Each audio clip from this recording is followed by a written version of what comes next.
योग दर्शन में समाधिपाद दिनांक 27 मई दिन मंगलवार कक्षा संख्या 13 की रिकॉर्डिंग आप लोगों के समक्ष प्रस्तुत है, जिसमें व्यास भाष्यम का शब्दार्थ इस प्रकार है। क्लेश हेतुकाः, क्लेश को उत्पन्न करने के कारण। कर्माशय प्रचये, कर्माशय के विस्तार में। क्षेत्रीभूताः, खेत की तरह कार्य करने वाली। क्लिष्टाः, क्लिष्ट वृत्तियां हैं। क्लिष्ट प्रवाह पतिताः, क्लिष्ट वृत्तियों के प्रवाह में पड़े हुए। अपि भी ख्याति विषयाः, ज्ञान ही जिनका विषय है। गुणाधिकार विरोधिन्यः, गुणाधिकार विरोधिन्यः, गुणों के अधिकार का विरोध करने वाली। अक्लिष्टाः, अक्लिष्ट वृत्तियां हैं। अक्लिष्ट वृत्ति वाले हो जाते हैं। क्लिष्ट छिद्रेषु, क्लिष्ट वृत्तियों में कमी देखने से। अपि भी अक्लिष्टा, अक्लिष्ट वृत्ति वाले भवन्ति हो जाते हैं। अक्लिष्ट छिद्रेषु, अक्लिष्ट वृत्तियों में दोष देखने से। क्लिष्टाः, क्लिष्ट वृत्ति वाले। इति, इस प्रकार। तथा जातीयकाः, क्लिष्ट या अक्लिष्ट प्रकार के। संस्काराः, संस्कार। वृत्तिभिः, वृत्तियों के द्वारा। एव ही क्रियन्ते, बनाए जाते हैं। संस्कारैः, संस्कारों के द्वारा। च भी वृत्तयः, वृत्तियां। इति, ऐसा। एवं, इस प्रकार।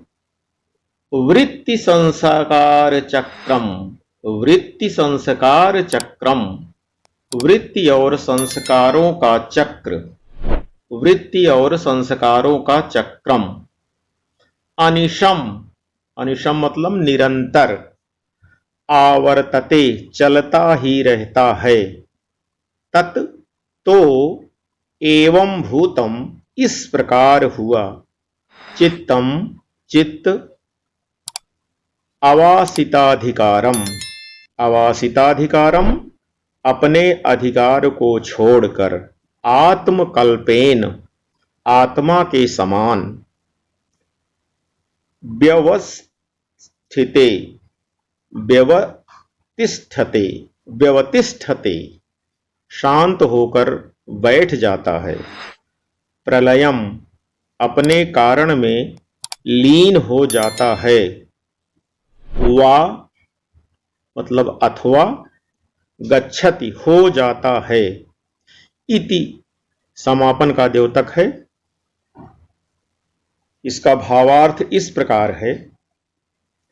दर्शन के द्वितीय सूत्र में जिन चित्त वृत्तियों के निरोध की वार्ता हुई है, वे चित्त वृत्तियां मुख्य रूप से दो प्रकार की होती हैं।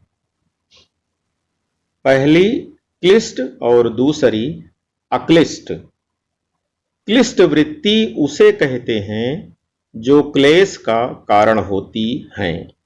क्लिष्ट वृत्ति उसे कहते हैं जो क्लेश का कारण होती हैं और कर्माशय के बढ़ाने में खेत की तरह काम करती हैं।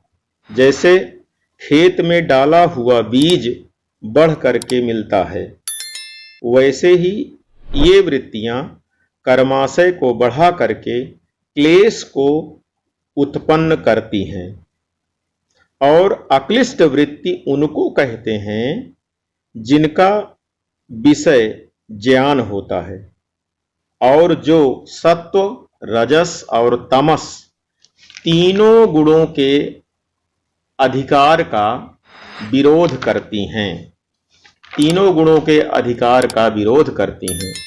जब चित्त निरंतर क्लिष्ट वृत्ति के प्रवाह में पड़ जाता है तो वह चलते चलते किसी दिन विकल होकर अक्लिष्ट वृत्ति की ओर मुड़ जाता है अथवा क्लिष्ट वृत्ति के दोष को देखकर भी अक्लिष्ट की ओर मुड़ सकता है। इसी प्रकार अक्लिष्ट वृत्ति में भी दोष देखकर क्लिष्ट वृत्ति की ओर जा सकता है। क्लिष्ट और अक्लिष्ट वृत्ति के संस्कार वृत्तियों से ही उत्पन्न होते हैं और संस्कारों से पुनः वृत्तियां उत्पन्न होती हैं। इस प्रकार वृत्तियों और संस्कारों का क्रम निरंतर चलता ही रहता है।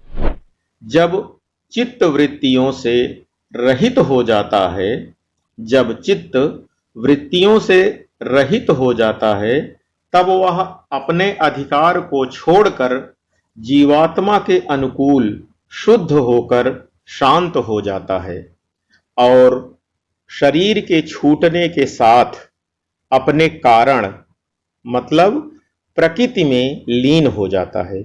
इस प्रकार जीवात्मा मुक्त हो जाता है। धन्यवाद।